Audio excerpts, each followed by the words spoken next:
प्रत्येक बातमीतील घटनेच्या वास्तविकतेची तुलना थेट पाहत रहा सांगली अपडेट। बहुजन आघाडीचा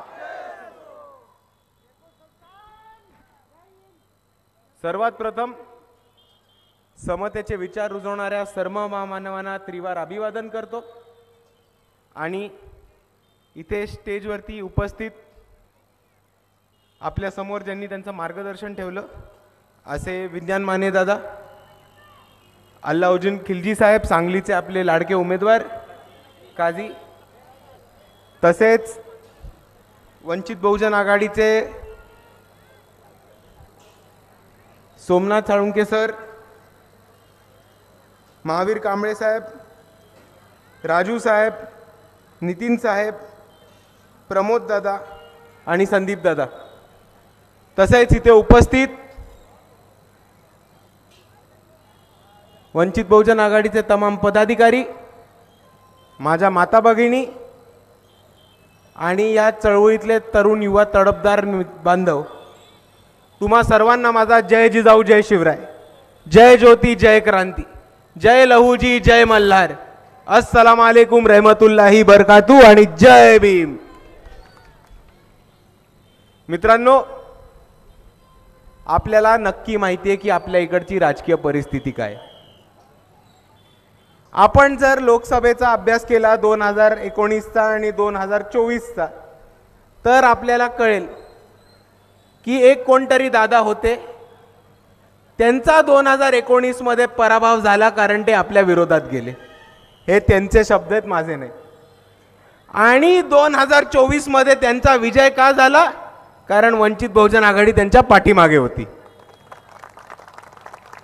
तर आपल्या सर्वांना ह्याच्यावरनं एक गोष्ट कळली पाहिजे की या सांगली जिल्ह्यामध्ये, सांगलीच्या लोकसभेमधल्या 6 विधानसभेच्या मतदारसंघांमध्ये जर इकडे कोणाला राजकारण उभं करायचं असेल तर ते वंचित बहुजन आघाडी शिवाय शक्य नाही। हा इतिहास आपण रचून दाखवलेला आहे। आपण मतदान केलं, सगळं झालं, पण त्याच्यानंतर झालं काय? एक पेलवान पाटील दादा होते, ते ह्या पक्षातून त्या पक्षात गेले, आता उमेदवारीसाठी दुसऱ्या पक्षातून तिसऱ्या पक्षात जात आहेत। अजून एक पाटील साहेब होते, त्यांनी भाजपमधला पाटील काँग्रेसमध्ये आणून ठेवला, मग राष्ट्रवादीतले पाटील काँग्रेसमध्ये गेले, मग काँग्रेसमध्ये पाटील कमळाबाईकडे गेले आणि ह्यांनी जे करून ठेवले ते म्हणजे सांगली जिल्ह्यामध्ये राजकारणाची एक मराठ्यांची खानावळ करून ठेवली। आणि ती खानावळ इकडे की तू खा किंवा मी खा, पण अजून तिसऱ्या कोणाला खाऊ देणार नाही, ही परिस्थिती इकडे करून ठेवलेली। पण तुम्ही सोपं बघा की एक पाटील दादा दुसऱ्या पक्षात जातात, तिकडे उमेदवारी नाही मिळाली तर तिसऱ्या पक्षात जातात, मग चौथ्या पक्षात जातात, पण निवडणुकीनंतर काही होऊ देत, निवडून पण पाटील साहेबच येतात, कोणत्याही पक्षाचे होईना। तर आता तुम्ही मला एक सांगा की आपल्या इकडे जन्म फक्त आणि फक्त पाटलांच्या पोरांना निवडून द्यायला झालाय का? आपला जन्म हा काँग्रेस आणि राष्ट्रवादीचे आयुष्यभर सालगडी बनून राहायला झालाय का? आपल्याला डॉक्टर बाबासाहेब आंबेडकरांनी एक महत्त्वाचा मतदानाचा अधिकार दिलाय, तो अधिकार आपण राबवणार आहोत। आणि तो कशासाठी राबवणार आहोत?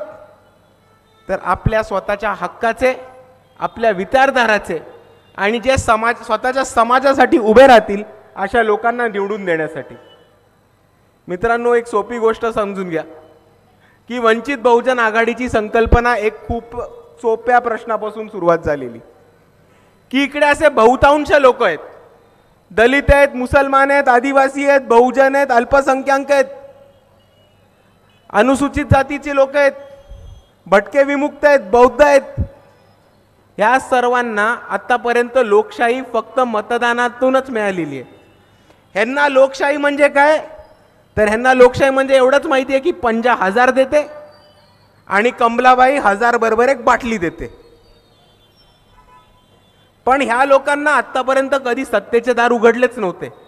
यांना खऱ्या अर्थाने कळलंच नाही की माझ्या अधिकारांनी, माझ्या मतांनी माझ्या गावातला सरपंच निवडून येतो। आम्ही मतं एक केली तर पंचायत समितीचं पॅनल काढू शकतो. आपण सर्वांनी मतं एक केली तर झेडपीचा सदस्य काढू शकतो, आमदार काढू शकतो, खासदार काढू शकतो. आणि ही संकल्पना घेऊन वंचित बहुजन आघाडी पुढे आली आहे. आणि त्याच्यातनं कोणाची दुकानं आणि दुकानदारी बंद पडत असतील तर पडू दे, आम्हाला घंटा फरक नाही पडत. इथे आपल्याला खूप चांगल्या पद्धतीने विज्ञान मानेदादांनी सांगवले की आपण काम केलं, त्या लोकांसाठी अंगावर केसेस सुद्धा घेतल्या, त्यांचा मतदानाचा साठी फिरलो आणि आपल्याला काय मिळालं हातात? काही नाही. आता संविधान वाचवायचंय, लोकशाही टिकवून ठेवायची आहे हे म्हणत असताना खूप मोठ्या प्रमाणामध्ये इकडे मवियाची लोक, इंडिया आघाडीची लोक आणि त्यांच्या पाकिटांवरती फिरणारी काही स्वघोषित विचारवंत ही सगळीकडे जाऊन म्हटली की आपल्याला काँग्रेसला मतदान करायचंय, काँग्रेस लोकशाही वाचवणार आहे. पण काँग्रेसला मतदान सुद्धा केलं लोकांनी, राष्ट्रवादीला सुद्धा केलं, या लोकांच्या सांगण्यावर कधी ना होईना तर उभाटानं पण सुद्धा मतदान केलं. पण त्याच्यानंतर काय झालं? SC STच्या क्रीमी लेअरचा मुद्दा आला तेव्हा काँग्रेसचे सगळे नेते गप्प होते. तुमच्या माध्यमातून मी विचारतो की भाजप तर आरक्षण संपवायला निघाले, भाजपनी कायदा आणला SC ST ॲक्टमध्ये वर्गीकरणाचा, पण आज काँग्रेसचं त्याला छुप समर्थन आहे. काँग्रेस ह्या SC STच्या वर्गीकरणाला पाठिंबा देतोय आणि कोणत्याही परिस्थितीमध्ये आपल्याला हे होऊ नाही द्यायचंय, कारण जर SC STचं वर्गीकरण लागलं तर ते आपलं आरक्षण संपवण्यासाठी पहिलं पाऊल असणार. आणि विज्ञानदादा हे पण म्हणालेत की आपण सर्वांनी मेहनत केली, आपण सर्वांनी ताकदीने लढलो की परत एकदा कमळाबाई आपल्या डोक्यावर नाही बसत. पण त्याच्या बदल्यात काय मिळालं? आपल्याला हेच सांगितलं की तुम्ही आमचे गुलाम व्हा, तुम्ही आमचे नोकर व्हा, तुम्ही आमचे झेंडे हातात घ्या, तुम्हाला तिकीटं मिळण्याचं स्वप्न सोडून द्या, स्टेजवरती येऊन सत्कार होण्याचं किंवा स्टेजवरती येऊन स्वतःचे 2 मत मांडायचा पण अधिकार नाही आपल्याला त्यांच्याकडे. आणि ह्या परिस्थितीमध्ये आपल्याला आपल्या स्वतःचा हक्काचा पक्ष आहे, आंबेडकरवादी विचारांचा पक्ष आहे, डॉक्टर बाबासाहेब आंबेडकरांचा स्वप्न पूर्ण करणारा पक्ष आहे आणि आपल्या सर्वांना ताकदीने त्याच्या मागे उभं राहायला लागणार. आणि त्याच पद्धतीने कोणत्याही ठिकाणाहून जर एका तडफदार बौद्ध तरुणाचं तिकीट विज्ञानदादांसारखं कापलं जात असेल तर ठामपणे त्यांच्या मागे पाठीमागे उभे राहायला आज इकडे वंचित बहुजन आघाडी सक्षम आहे. आणि जे कोणीही वंचित समूहातनं येत आहेत आणि ज्यांना उमेदवारी लढायची आणि इकडचे प्रस्थापित पक्ष काँग्रेस, BJP, राष्ट्रवादी, शिवसेना कोणीही जर त्यांना उमेदवारी नसेल देत तर त्यांना उमेदवारी देऊन त्यांच्या मागे अख्खा जनसमुदाय उभं करून त्यांना हजारोंच्या मतदानाने जिंकून आणण्याची ताकद कोण ठेवत असेल तर ते फक्त आणि फक्त वंचित बहुजन आघाडी. आता विज्ञानदादा आपले मिरजमधनं उभेत आणि त्यांच्या नावाचे एकदम ऑपोजिट कोणतरी सांगलीमध्ये राहतात. एक लय अवैज्ञानिक बाबा तिकडे उभे राहतात. ते काय बोलतात की तुम्हाला मुलं नसेल होत तर माझ्याकडे आम्ही आंबे खाऊ घालतो झाडाचे. अशा अवैज्ञानिक बाबाला विज्ञान शिकवायला आज इकडे विज्ञानदादा उभे आहेत. आणि त्याच बाबांनी काय म्हटलं होतं?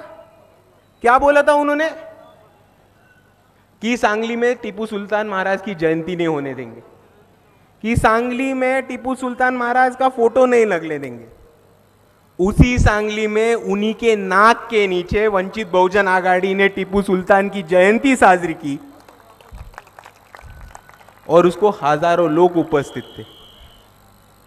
और जहां पे वो बोलते कि टीपू सुल्तान नहीं चलेंगे, वहीं पे वंचित बहुजन आघाड़ी ने आज एक तड़पदार मुस्लिम नेतृत्व अलाउद्दीन साहब के सामने से खड़ा किया है. और यही अलाउद्दीन साहब वो भिड़ी गुरु जी को घर बिठाने का काम जरूर करेंगे इंशाल्लाह. क्योंकि साहब आप देखिए, जब भी इस कौम पे कोई मुसीबत आई है तो कौन खड़ा रहा है आपके साथ में? तो वो है वंचित बहुजन आघाड़ी. सांगली में जब टीपू सुल्तान जयंती लेने का इनकार किया तो वहां पे स्टेज पे टीपू सुल्तान जयंती बनाई गई, हमारे हर इवेंट में टीपू सुल्तान जी का फोटो लगता है और उसे माला पहनाई जाती है। जब महाराष्ट्र भर मुसलमानों पे अन्याय अत्याचार हो रहा था और औरंगजेब और टीपू सुल्तान के फोटो लगाने के लिए बच्चों को अरेस्ट कर रहे थे, तो वो षड्यंत्र भाजपा का रोकने का काम किसी ने किया है, तो वो बाला साहब आंबेडकर ने किया है औरंगजेब की मजार पे जाकर। अगर एनआरसी सीएए के वक्त किसी ने आवाज उठाया होगा तो वो वंचित बहुजन आघाड़ी के युवक थे, जो राष्ट्रवादी और कांग्रेस के मुसलमान वोटों पे चुन के आए हुए लोग थे। वो पार्लियामेंट से निकल गए, उन्होंने एनआरसी सीएए से बात करने में इनकार कर दिया। 2024 की बात देखो, बड़े पैमाने में हमारे कौम ने महाराष्ट्र विकास आघाड़ी को, इंडिया अलायंस को वोट किया और बदले में क्या मिला? वक्फ बोर्ड पे उनकी खामोशी। भाई गलती हमारी है, जिन लोगों ने हमारी बाबरी शहीद की है वो लोग हमारी वक्फ बोर्ड नहीं बचा सकते। और आप दूसरी तरफ देखो, वंचित बहुजन आघाड़ी, हमारे प्रेसिडेंट औरंगजेब के मजार पे जाते हैं, हमारे स्टेजों